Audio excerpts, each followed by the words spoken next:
Okay, let's talk about AI.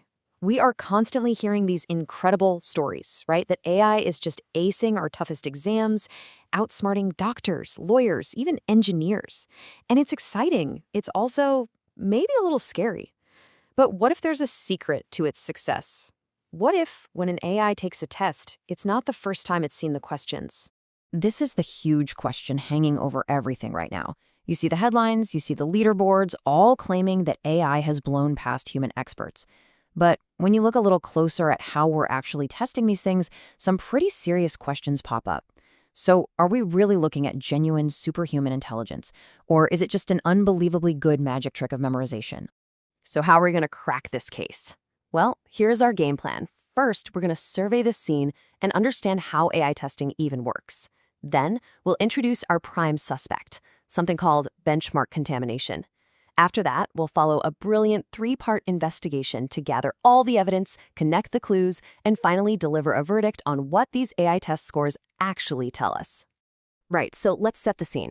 In the world of AI, which is, unbelievably competitive, progress gets measured by these things called public benchmarks. Think of them as standardized tests for AI models.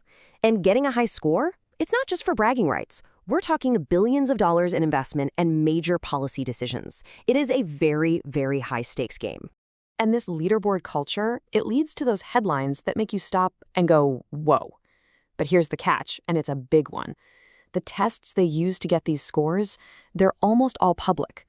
The questions, the answers, even detailed solutions.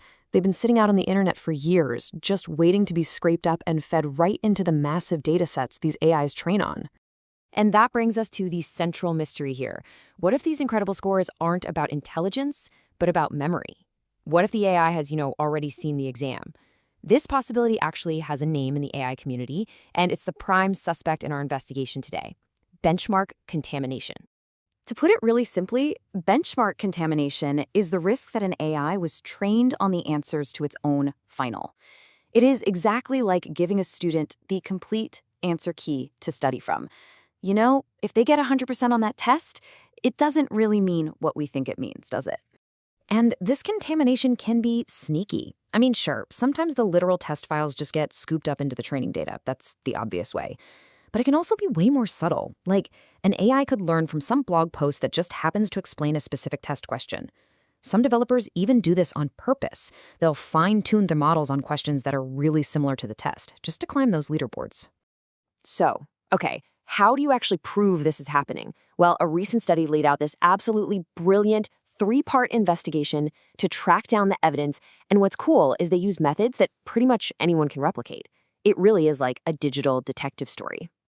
So the first clue comes from the most direct method you can imagine, dusting for fingerprints. The researchers just took a bunch of questions from a major AI test and, they just searched for them on the internet to see how many were floating around out there. And boom, the results were immediate. Using a really strict search, they found that almost 14% of the test questions were just sitting there online, a lot of them with the correct answers right next to them. And you gotta remember, that's a conservative estimate. The real number is probably much, much higher. Now, what's really fascinating here is how uneven this contamination is. It's not spread out equally at all. Look at philosophy. A staggering 2/3 of the test questions were found online. And subjects with tons of online practice problems like anatomy and engineering, yeah, they were also way up there. Okay, so we know the questions are out there. But does that really help the AI? To figure that out, the researchers moved on to clue number 2, the interrogation.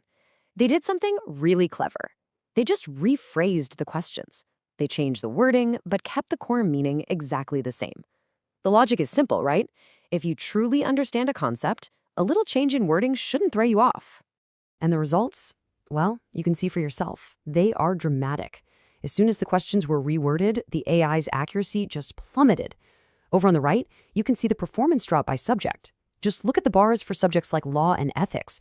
They show some of the absolute biggest drops.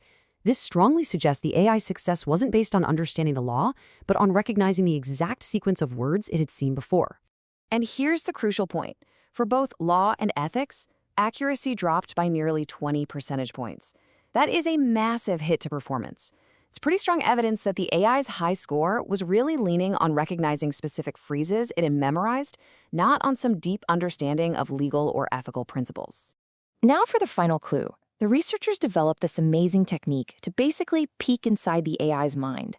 They found a way to see if the model could reconstruct parts of test questions it was shown, even the parts that were hidden. It's kind of like holding up a blurry photo and asking, hey, do you remember seeing this before? And the results were just damning. This bar chart on the left shows the contamination rate for 6 different top-tier models. I mean, these are the most powerful AIs out there. And every single one of them showed signs of memorization way, way above what you'd expect from random chance. The charts on the right break it down by subject, and again, it just shows this is a huge, widespread problem. The evidence is clear. These models have the test questions stored in their memory banks. The overall number here is just almost unbelievable. On average, more than 72% of the test questions triggered these internal memory signals. I mean, just let that sink in for a second. This isn't some minor little flaw that affects a few questions here and there. This suggests that contamination is basically the default condition for how these AIs are being tested. This technique also uncovered something else that's really interesting.